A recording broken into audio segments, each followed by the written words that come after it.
परम सुहाए सजनी सोहत परम अंग अंग अनहोने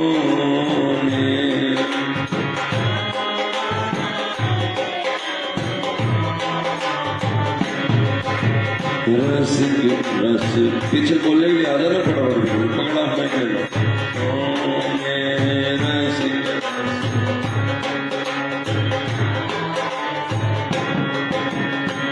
नैन विशाल रसाल रंग करे विशाल रसाल रंग करे धर रहे कानन को धर रहे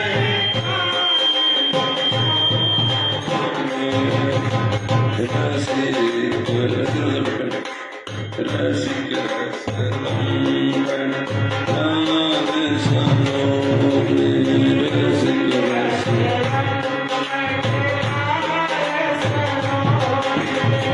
अद्भुत रूप रसास्व पंचवत अद्भुत रूप कर कर तीरछ चितोने कर कर तीरछ चितोने तेरी रसिक रसलंबन लाल सनो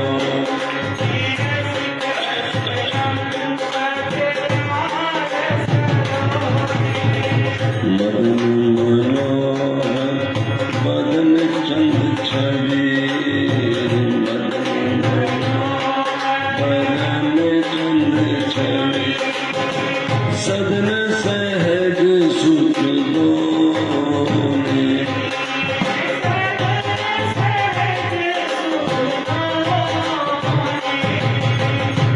श्री हरि प्रिया परस पर दो श्री हरि प्रिया परस पर दो लगे लालच ललचोने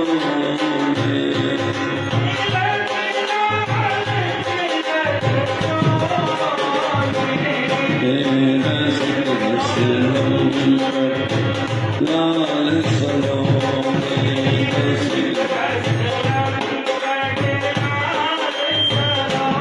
हे सजनी ये दोनों लाडली लाल कितने सलोने हैं रसिक हैं रस के लालची हैं इनके अंग प्रत्यंग की सुंदर शोभा देखो उसकी एक एक बूंद हमारे पास क्या बूंद है हमारे पास प्रेम प्यार मिलन ये हमारे अंदर काम का जो सुख है इसके एक बूंद बूंद की भी बूंद है बूंद की बूंद मतलब ऐसे एक बूंद लो और ऐसे चुड़े लो तो उसको कहते सीकर वो हमारे सबके हृदय में है उसी से दुनिया टिकी हुई है तो सीकर में ये सुख है कि आदमी किसी को अपने सलोने हम पुत्र का नाम लेंगे लेकिन पति को प्रेमी को छूना चाहता है उसको देखना चाहता है रस का लालची है एक बूंद वाला तो समुद्र वाला कैसा होगा सबसे ज्यादा सुख हमें किस में मिलता है किसी को या तो नींद में मिलता है या काम में मिलता है नींद में मिलना मतलब मुक्ति की साधना अब सब झंझटों से अलग हो गए सुख आ गया और जब एक से दो मिले तो उसमें अपना सुख आ गया ठीक है ये काम है जगत का क्यों काम है क्योंकि एक बूंद है पूर्ण कभी होता नहीं अधूरा ही है निष्क्रिय है बेकार है निकृष्ट है लेकिन वो सुंदर दिव्य काम है दिव्य काम और एक बूंद के लोग मरे हैं ठीक है ना थोड़ी देर में तृष्णा बुझ जाएगी फिर वही हो जाएंगे फिर शरीर की सृष्टि अपनी बुढ़ा हो जाएगा फिर मनोकामनाएं इतनी हैं फिर घर के झंझट इतने हैं फिर गृहस्थी की मजबूरियां इतनी हैं यानी बहुत कुछ है करोड़ों तरफ से दबे हुए हैं चाहते सुख उसी सुख के आधार पर दुनिया टिकी हुई है मैथिली सृष्टि है ये समझ रहे हो कि नहीं उस सुख का समुद्र दो जोड़ी बना के रस का समुद्र रस है ना इसमें वो खुद स्वयं प्रकट होकर के एक दूसरे के प्रति लालायित है। तो क्या कैसे उनकी उपमा का, उनके रसीले नेत्र हैं जो कोने कोने तक ढरे हुए हैं। अब देखो ये नेत्र यहां से लेके यहां तक है, आप हमें सुंदर नहीं लगेगा अभी। हाँ, अगर मैं ऐसी उपमा करूं यहां तक शिव जी के नेत्र हैं तो एक विचित्र सी आकृति उभरेगी, वो हमें सुंदर कहाँ लगेगी। लेकिन कल भी बताया था ना कि यहाँ के लोग अलग अलग तरह के बने हुए हैं। श्री जी ठाकुर जी बिल्कुल विचित्र बने हुए हैं।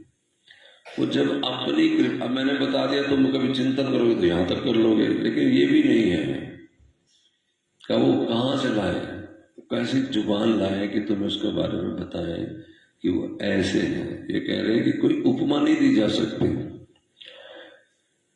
मुख चंद्र छवि के सदन है वे कामदेव के ही मन को नहीं हरण करते, अपितु ये सुख चंद्रमा दोनों अर्थात पात्र हैं।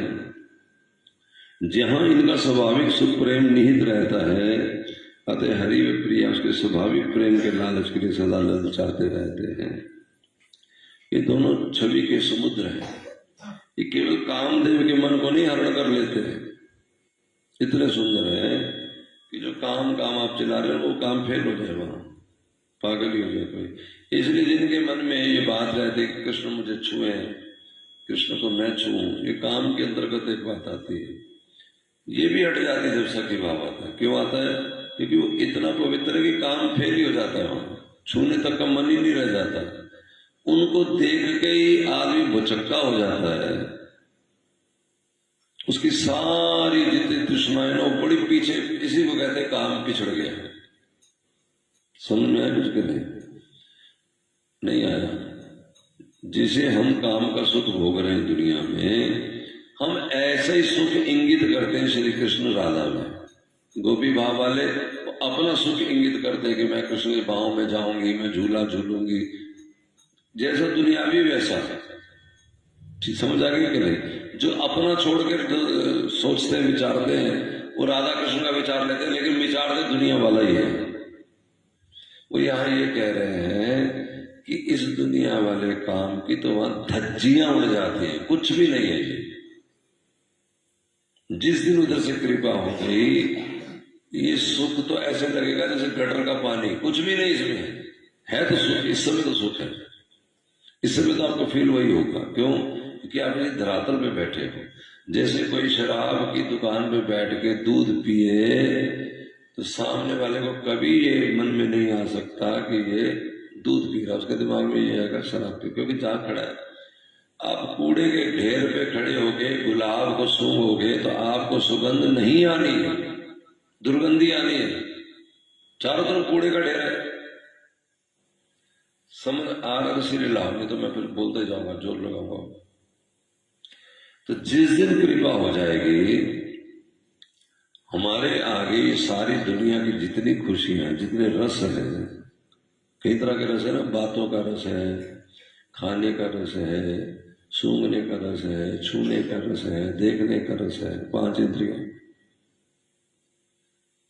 इंद्रियों से रस लेते हैं ना।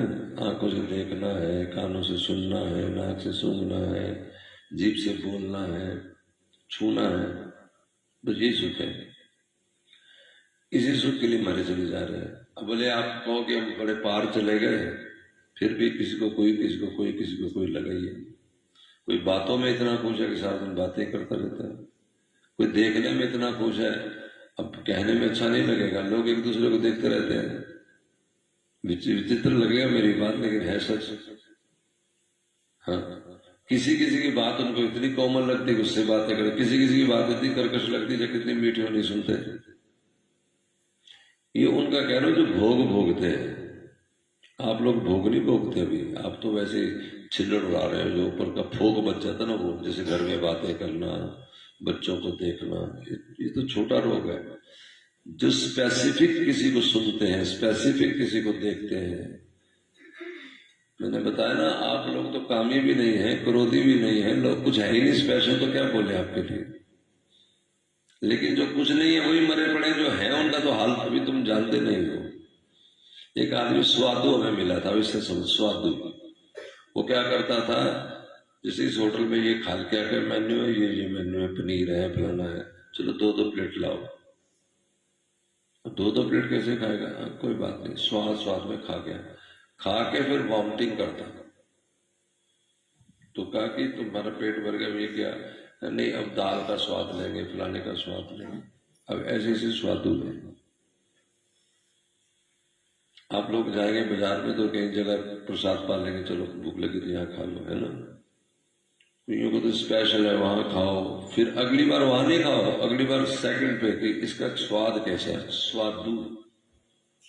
अब तो पेट भरने के लिए खा लेंगे, बहुत स्पेशल करेंगे तो एक कोई स्पेशल ढाबा ढूंढ लेंगे, होटल ढूंढ लेंगे, यहाँ खा लेंगे, है ना। मैंने कहा ना, आप जितना वो भारी भारी भरकम काम करो तो लोग वो है, उसकी जो नीचे डस्ट बच जाती ना, अब तो वो है। तो जब यहीं के काम को नहीं जानते आप, तो भगवान के तो क्या ही जानोगे। यहाँ के काम को भी नहीं जानते। लगता है ना सब प्रेमी संतान भी उत्पन्न की है, घूमते भी हैं, नजारे भी लेते हैं, लेकिन कहाँ जानते हैं, क्या जानते हैं, बेचारे मजबूरियों में फंसे हुए। जो तो बच्चे बाहर घूमने जाते हैं शादी के बाद 1-2 दिन के लिए, कितनी मुसीबतों में जाते हैं, साथ में उनके घर के झंझट होते हैं, माँ का अलग से फोन आ रहा था, खास पैसे ना खर्चना, है ना, 1-2 दिन के लिए। तो ये समझ, मैं इसलिए बता रहा हूँ कि तुम्हें समझ आनी चाहिए कि इस संसार को ये हम अच्छी तरह से नहीं भोग पाए, तो इस संसार के भोग जहां धज्जियां उड़ जाती हैं, उस विशेष प्रिया प्रीतम के रस लंपट सुलोने के हम कैसे किस वाणी से वो कहते उपमा में दूं कि ज्यादा ज्यादा कहेंगे चंदा। हम किसी को देते हैं तो क्या देते हैं? मृगनयनी, ठीक है, वो भी बड़ी सुंदर स्त्री होगी तो क्या कहेंगे? मृगनयनी। और जब श्याम सुंदर बांसुरी बजाते निकले तो गोपियां कहती हैं, देख रही उस हिरणी को, मृग उसे कहते हैं, उपमा देते बड़ी सुंदर है, वो खुद ही पागल है, तोते जैसे नाक, तोता ऐसे देख रहा है, खुला उसका।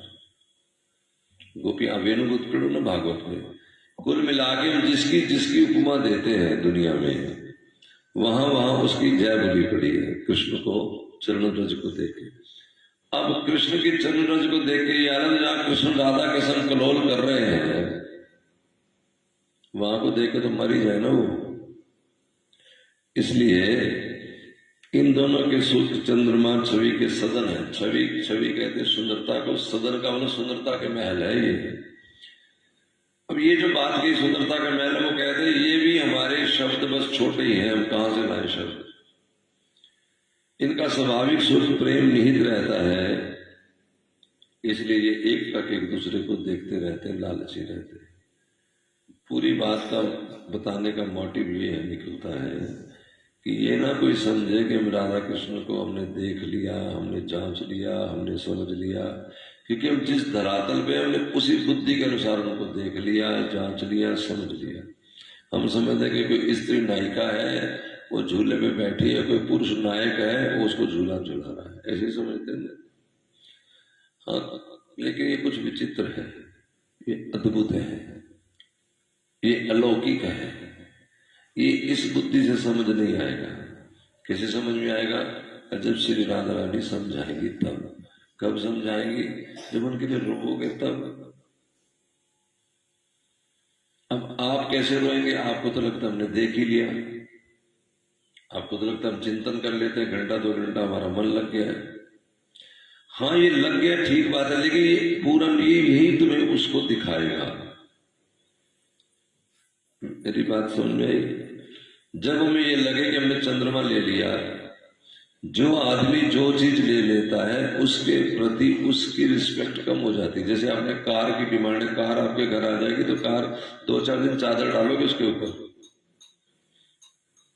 फिर उसके बाद कॉमन हो जाएगी, कुछ नहीं रह जाएगा।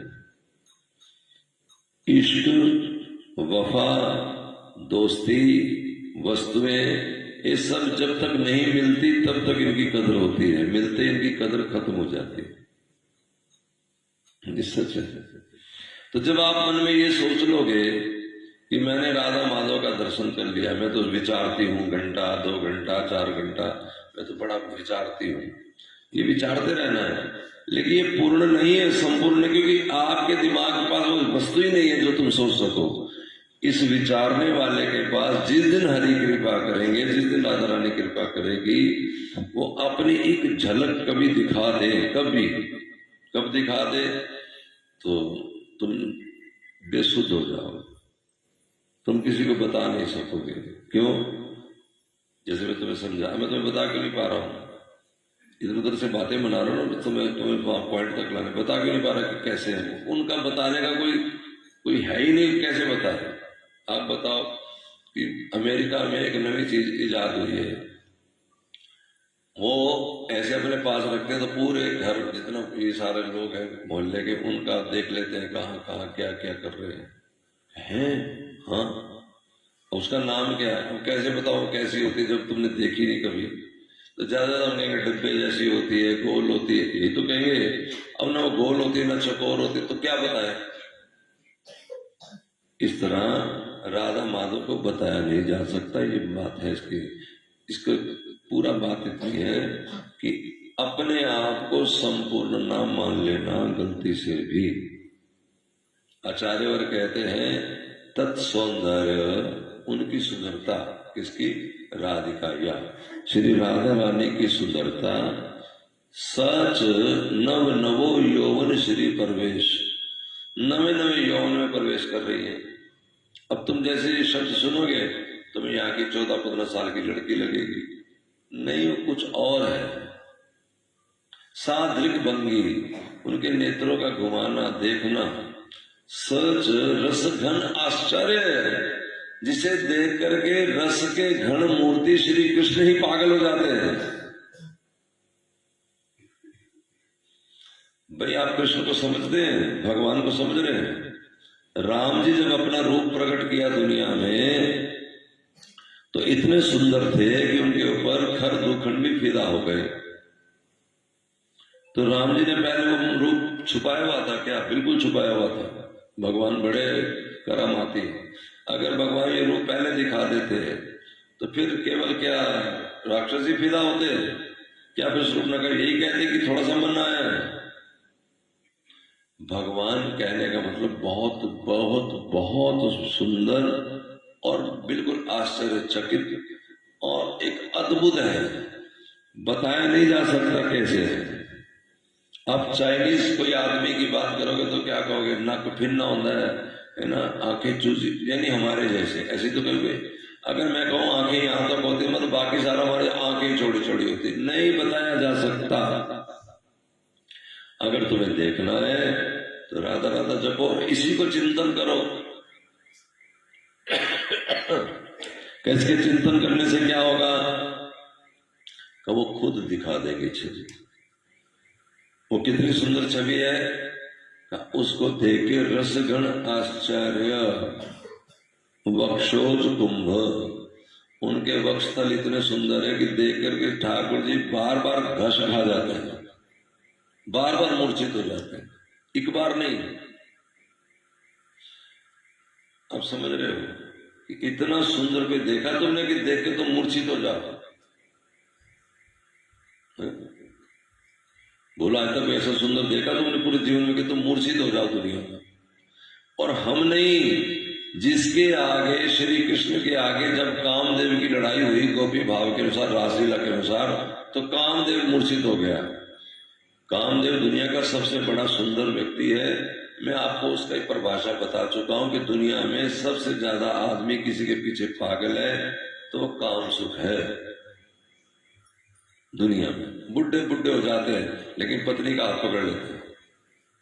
समझना बात, वो सिर्फ इसलिए कि उनके अंदर भीतर हो पाए ना हो पाए, लेकिन भीतर एक सुख पाने की कामना, लालच वो चलती रहती है। वो बनाई हुई सृष्टि से है। इस सृष्टि का नाम ही मैथिली सृष्टि है। बातें तो बहुत सारी कहने सुनने की है, लेकिन अब तुम सुनने भी लायक हो कि नहीं, क्योंकि इसके बातों का अर्थ कुछ और भी जा सकता है और भी जा सकता है। इसको सिर्फ इतना ही बताना है कि जब हम दुनिया में जिस वस्तु के लिए पागल है, पूरी दुनिया है, इसमें कोई दो राय नहीं, ठीक? तो वो वस्तु का जो साक्षात रूप आया कामदेव, वो श्री भगवान के चरणों में लिट गया है। फेल हो गया। वो भगवान जिसके आगे फेल हो जाते हैं वो है राधा रानी। उसे हम कैसे पकड़ सकते हैं, किस किस ढंग से पकड़ सकते हैं? ये बार बार मैं इसलिए कह रहा हूं क्योंकि विचार में लोगों के आ जाता है हम तो दर्शन कर लिया, हम तो बड़ा चिंतन। अच्छी बात है, यही करना है, यही तरीका है, और कोई तरीका नहीं। लेकिन ये भी याद रखना कि वो अभी हमें दिखा नहीं, इसलिए रोज आप प्रार्थना करो कि लाल जी वो चीज दिखाओ, वो अपना रूप दिखाओ, वो अपने नेत्र दिखाओ। वो आपके जो नेत्र जिनसे श्री श्याम सुंदर मूर्छित हो जाते हैं, वो नेत्र कैसे होंगे? अब कैसे होंगे नहीं बता सकता मैं, कैसे होंगे तुम सोचो। अब सोच में भी नहीं आ रहा तो फिर क्या करोगे? प्रार्थना। लेकिन तब करोगे जब तुम्हें उस रूप को देखने की अंदर लालच लगे, तब। समझ गए कि नहीं? आप लोग सुनार की दुकान पे नहीं जाते होंगे, क्यों? अरे वहां इतनी महंगी महंगी चीजें हमने लेनी ही नहीं, जब तो क्या करें? ठीक है नहीं? लेकिन यदि मन में हमारे उत्सुकता जाग जाए, मेरी बात को पकड़ गए हो कि नहीं पकड़ गए? फिर मैं आगे बढ़ू, किसी को व्याख्या करता हूं। तो श्री जी ठाकुर जी को पाने की लालसा पैदा करो, उनके आगे प्रार्थना करो, हे राधा रानी मुझे अपना वो सौंदर्य एक सेकंड के लिए दिखाओ। क्योंकि जिसे दिख गया, जिसे भी दिख गया, वो बात करने जोगा नहीं रह जाता, जड़वत हो जाता है ईश्वर। वो श्री जी फिर बाद में कृपा करें कि चलो प्रचार करो जीवन। जैसे नरसिंह मेहता थे ना, तो उन्हें रास की प्राप्ति हो गई, भगवान की रास उन्होंने देख ली। जब रास देख ली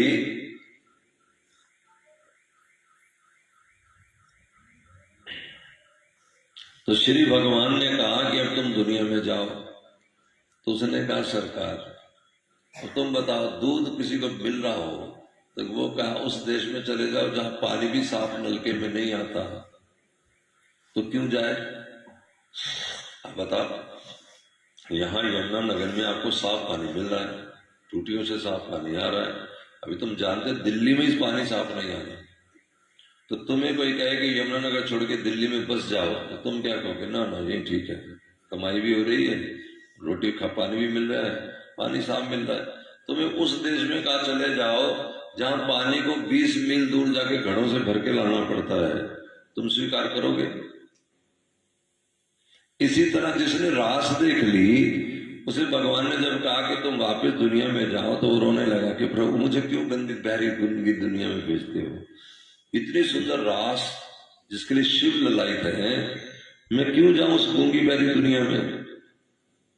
तो भगवान ने कहा कि देखो जब तक तुम्हारा शरीर है तुम्हें रहना ही पड़ेगा, ये मुकद्दर भोगना ही पड़ेगा। अब उसने वो देख लिया था नजारा, तो उसने कहा कि मैं कैसे रहूंगा? भगवान बोले तुम मेरी भक्ति का प्रचार करो। जब मेरी बात करोगे, जब मेरे दुनिया में रहोगे, तो तुम्हें वो गंदी दुनिया की महक नहीं आएगी, तुम सुंदरता सुगंध में भरे रहोगे। इसलिए फिर नरसिंह मेहता ने भक्ति का प्रचार किया। संत इसीलिए नाम का प्रचार करते हैं, भक्ति का प्रचार करते हैं, क्योंकि जहां हम रह रहे हैं, जिस तरह के हम सोच विचार में रहते हैं। अच्छा महात्मा को आप थोड़ी देर के लिए वहां बिठा दो, कोई जगत की बातें करो। जो पहली बात तो महात्मा को बैठेगा नहीं, अगर बैठ जाएगा तो 10 मिनट में वाकने लगेगा, उसके उल्टियां आने लगेगी। अब ये उल्टियां क्यों आ गई? ये वही है जो फूलों की सुगंध में रहता है, उसे कभी आप थोड़ी सी दुर्गंध वाली गली में ले जाओ, फिर उसका हाल क्या होगा? जबकि वहां जो लोग बसते हैं उनको कोई स्मेल नहीं आ रही, क्योंकि उनकी हैबिचुअल हो चुकी। समझ गए कि नहीं? इस तरह हम संसार के हैबिचुअल हो चुके, और इतने हैबिचुअल हो चुके कि राधा माधव को भी हम समझते ऐसे कोई नायक है, ऐसे कोई स्त्री पुरुष की लीला है। ये इसको बुद्धि में मैं डाल नहीं सकता, क्योंकि बुद्धि में बसा ही यही कुछ हुआ है।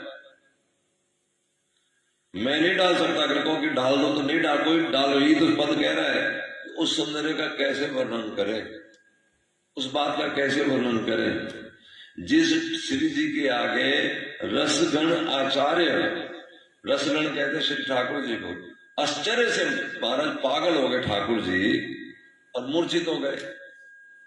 अब श्री कृष्ण जिसके आगे मूर्छित हो गए, उसको मैं क्या समझाऊं और तुम क्या समझो? तो तरीका क्या कर, राधा राधा जपो और मन में उसके विचार के लिए प्रार्थना करो। जितनी तुम्हारी बुद्धि चलती है, हमारी बुद्धि यहीं तक चलती है ना, यहां तक चलाओ, लेकिन यहां तक चला के अपने आप में कोई बड़ी चाबी ना भर लेना कि हमने तो सब देख लिया। अभी कुछ भी नहीं देखा, कुछ का भी नहीं देखा। समझ में आ रहा है कि नहीं? ये जो होता है क्या है, जैसे मेरे जैसा कोई मान लो 10 मिनट चिंतन किया तो वो समझता कि मैं सिद्ध हो गया। मेरे को तो आंख बंद करते ठाकुर जी आ जाते। अभी आए कहां? अब समझ में आ गया पूरी बात। हम जिस तरह की सोच रखते हैं, मैंने कुएं वाली बात बताई थी ना, मेंढक कुएं से बाहर आ गया तो वो बाहर जाके फिर सोचा अरे इतनी हसीन दुनिया, गजब दुनिया। उसने छलांग लगाई, मेंढकों को कहा बाहर बड़ी सुंदर दुनिया। वो सारे कहते कैसी? वो अमरूद के झाड़ जैसी। अब उन्होंने कभी बाहर देखा हो तो बतावे, और बाहर वाला जो देख के आया वो कैसे बतावे? बताओ, अंदर कुछ हो तो बताए। हाँ के ना? बोलो बोलो वृंदावन। तो राधा राधा जपो, चिंतन कर। अभी कुछ भी नहीं हुआ। जो लोग चिंतन में शुरू भी नहीं हुए, सोचो जो चिंतन कर रहे हैं उनका भी कुछ नहीं हुआ। जिन्होंने शुरू नहीं किया उसके लिए है कि मन में लालच आवे कि हमने पाना है। तो ये लालच कैसे आए? ये बार बार सुन के लालच आ जाएगा। इसलिए वाणियों का पाठ करो और अपने आप को किसी भी पोजीशन में जाकर के पास मार्क ना देना। सुन रहे हो? अभी बहुत दूर है दिल्ली। ठीक है 4-6 घंटे, ऐसे 12-12 घंटे जपने वाले भी हमारे पास व्यक्ति हैं जो राधा नाम जपते रहते, साथ बोलते कुछ नहीं। उनके लिए भी अभी दिल्ली दूर है। हाँ ये बात अलग है कि ऐसी दिल्ली है ये खुद ही चल के आ जाती है। अब कब आ जाए, अब आ जाए, कल आ जाए, 10 दिन बाद आ जाए, इसका इंतजार करो। राधे बाबा ने लिखा है कि जैसे जुआरी, ध्यान दो, और शब्द यहीं से लेने पड़ेंगे, राधे बाबा का वाक्य, जैसे जुआरी हर दाव ऐसे खेलता है कि अब जीत जाएंगे, तो सच्चा भक्त वही जो पल पल इंतजार करता है अब कृपा हो जाएगी, अब हम यहाँ कथा सुने, अभी हम दूसरी दुनिया में चले जाएंगे। कहाँ विचारेंगे कृपा हो जाएगी? कौन विचारेगा कृपा हो जाएगी? अभी दूसरी दुनिया में जाके झूठ सच करने लगेंगे, अच्छा बुरा करने लगेंगे, लाभ हानि करने लगेंगे, ईमानदारी बेईमानी करने लगेंगे। मैं डरा नहीं रहा, मैं ये समझा रहा हूँ क्योंकि कईयों के दिमाग में फितूर आ जाता है कि हम सिद्ध हो गए। वो समझ लो इस बात को। अभी इश्क के इम्तिहान और भी हैं, सितारों से आगे जहां और भी। हम नित्य सीखते हैं भैया, मैं अपनी बात करता, व्यक्ति नित्य सीखते हैं और फिर नहीं सीखते, फिर ऐसा लगता है फिर हो गया, कुछ है ही नहीं। फिर सीखते हैं, फिर लगता है कुछ है ही नहीं, अभी अभी जीरो ही है। और जो हीरो मान बैठे हैं, मुझे बड़ा दुख लगता है, ये कहां से हीरो बन गए, कैसे बन गए? पहले दिन से आपको बता रहे हैं कि अपने हाथ खड़े रखो, जय जय। हाँ, इस व्यक्ति पे जो ऐसे हार के रहेगा उस पे वो कृपा कर दे, ये पक्की बात है, ये रास्ता है। अब हार जाओ, जहां हार के थक के आप हाथ खड़े करोगे, जहां, ध्यान से सुन, 5 मिनट लेट होने पे बात नहीं। जिसने भी पाया है, मीरा है, कितने चमत्कार हुए मीरा के यहां, बोलो कितने फूल बन गए कांटे, जहर अमृत बन गया, नाग शालिग्राम बन गए, ये छोटे छोटे चमत्कार है। उस मीरा को प्राप्ति हो गई थी, फिर कब हुई? ध्यान दो, वो चली गई वृंदावन। वृंदावन जाके सब छोड़ के, त्याग के, मांग के रोटी खाने वाली मीरा। मैं तो गली गली राम गुण गाऊंगी, वो मीरा। भगवान ने उसको आके कहा तू गलत जगह आ गई, ले बताओ, कर लो बात। मीरा जी जिनकी धूम मची हुई भक्ति की, उसे भगवान कह रहे तू गलत जगह, तू द्वारिका। ये द्वारिका चली गई। द्वारिका जाने पे अब चमत्कार एक और बड़ा हो गया। क्या? जब मीरा घर से निकली तो पीछे जिस नगर में वो रहती थी, जिस देश में, वहां अकाल पड़ गया, पानी की एक बूंद नहीं बरसी। लोगों ने फिर राणा को ताने मारने शुरू किए, तूने बेड़ा गर्क किया हमारा, तू भगतानी को घर से निकाल दिया। अब बड़ा शर्मिंदा हुआ तो वो पीछे मीरा को लेने चला गया, पहले वृंदावन, फिर वृंदावन से आया द्वारिका। तब तक मीरा को पूर्ण प्राप्ति नहीं हुई थी। सोचो जरा, तो मीरा अब चल चल के थक चुकी थी, समझ गए कि जितना उसका जोर था उसने लगा लिया हुआ था। तो उसने क्या किया, उसने द्वारकाधीश को कहा कि ये पकड़ो अपनी माला झोली, अब मेरे तो हाथ खड़े, अब नहीं होता मुझसे गिरधर। ये फिर आ गया देवर लेने के लिए, फिर माया में जाऊं। फिर उस समय जब मीरा पूर्ण रूपेण हार गई, लेकिन एक हारना उसका जो घर से निकला ही नहीं, और एक हारना उसने जिसे जिंदगी अपनी लगा दी, तो दोनों में अंतर होगा ना कोई। हम घर में चाउमीन खाते ही हार गए, हम घर में एक दूसरे को ताना मारते हुए एक दूसरे से जरा भी शर्म नहीं, जरा भी डर नहीं, और फिर कहते हैं कि हम अब सोचो, मैं तो क्या कहूं, आप अपनी जगह सोचो, मैं अपनी जगह सोचो। तब द्वारकाधीश ने हाथ पसार लिए उस मूर्ति में, अब पूर्ण प्राप्ति ठाकुर देख रहे हैं, बाहों में ले ली भगवान। हमें तो यही कहेंगे मूर्ति ने हाथ पसार, मूर्ति नहीं, भगवान प्रकट हो गए थे, और जैसे किसी को जप्फा लगाते आ जा, और मीरा चलती गई, और मीरा भगवान में समा गई, ऐसे जैसे बंद किए ना ऐसे समा गई। और फिर देखा लोगों तो वहां मूर्ति की मूर्ति थी, द्वारका आज भी लगी वैसी मूर्ति। लेकिन भगवान ने सोचा कि राणा ये ना सोचा कि मीरा कहीं भाग गई है। तो जब तक राणा के मन में प्रेरणा करी कि मीरा आई क्योंकि वो अंदर आया, तब तक मीरा लगभग 90% अंदर जा चुकी थी। चुनरी बात पीछे होती ना, तो चुनरी को उसने से पकड़ा, चुनरी मीरा राणा के हाथ में आ गई, मीरा गई। मीरा निज में लीन की नटवर नंद किशोर, और जगत हेत कल्याण हित मुख में रहा चुनर छोड़। चुनरी आज भी लटकी हुई है। सारी बात समझ, जब तक हम मीरा को पूरा सुनेंगे नहीं, जब तक नरसिंह को पूरा सुनेंगे नहीं, जब तक इनको, तो हम काहे के फटीचर से हम लोग हैं और बने फिरते। आप करो भक्ति, यही करनी है, आपका जितना बल है उतना ही करना है। बस अपने भाव में ये नहीं रखना कि हम कोई बड़े सिद्ध हो चुके हैं। 2 पैसे का लोग नहीं होता, क्या सोचता है कि मैं परम संत बन गया हूं, मैं वरुणदास तुम्हारा गुरु जिसे तुम कहते हो। मैं तो अपने आप में, मैं तो सोचता हूं ना मैं काम को जीत पाया, ना क्रोध को, न लोभ को, न मोह को, न अहंकार को। मैं अपने आप को फेल ही कर रहा हूं। कल परसों मैं गोपाल से कह रहा था, हम तो जीरो, अभी भी जीरो पे खड़े। तुम ना जाने कैसे मान रहे हो कि पता नहीं हम क्या जीत गए। क्यों ये मैं इसलिए कह रहा हूं क्योंकि तुम बचाव का एक भी रास्ता तुम नहीं अपनाते हैं। जो मुंह में आया बोलते हो, जो दिमाग में आया सोचते हो, जो दिल आया करते हो। कुछ 1 सेकंड का भी तुम्हारे ऊपर, अपने ऊपर कसाव नहीं है कि हमें ये नहीं करना, एक बात का भी नहीं है। तो अभी दिल्ली तो कहाँ के जाके मिलेगी, क्योंकि तुम्हारे मन में हसरत ही नहीं है कि मैंने पाना है राधा माधव को। या हमने भी वो दुनिया देखनी है कि जहां आनंद घन बरस रहा है, पत्ता पत्ता हर्ष रहा है, हमें वो देखना है।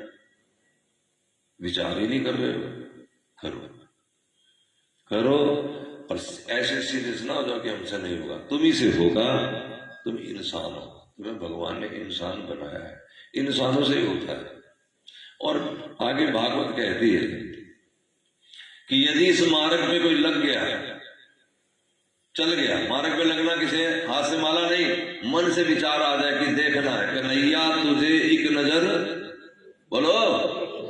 अगर तुम्हारे मन में ये एक जुबानी नहीं, शौक अगर चढ़ गया, फिर चल पड़े।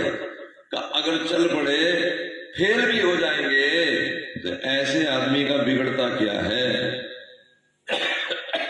और अगर भगवान छोड़ के दुनिया पाने के लिए जतनशील है, तो उस आदमी को मिलता भी क्या है, क्योंकि जो उसने इकट्ठा किया छोड़ के जा रहा। चलो मंगल कुंज में मंगल आरती, मंगल कुंज में मंगल रंग रंगीली आरती,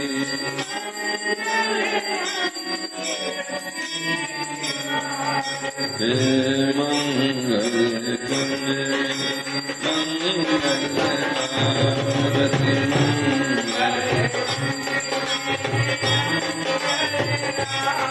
मंगल सहचरी अनुसार मंगल मूरत ही मंगल मोति विद मंगल मूरत ही मंगल चमर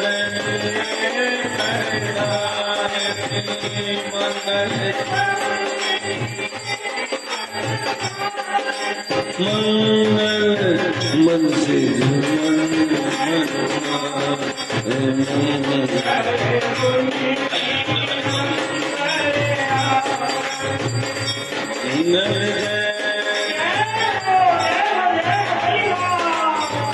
मंगल दर्शन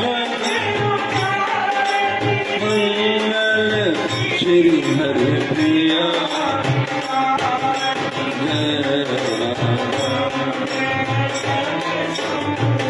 बाहर थ्री व्हीलर है, आज एक ही जगह प्रभात करी जाएगी।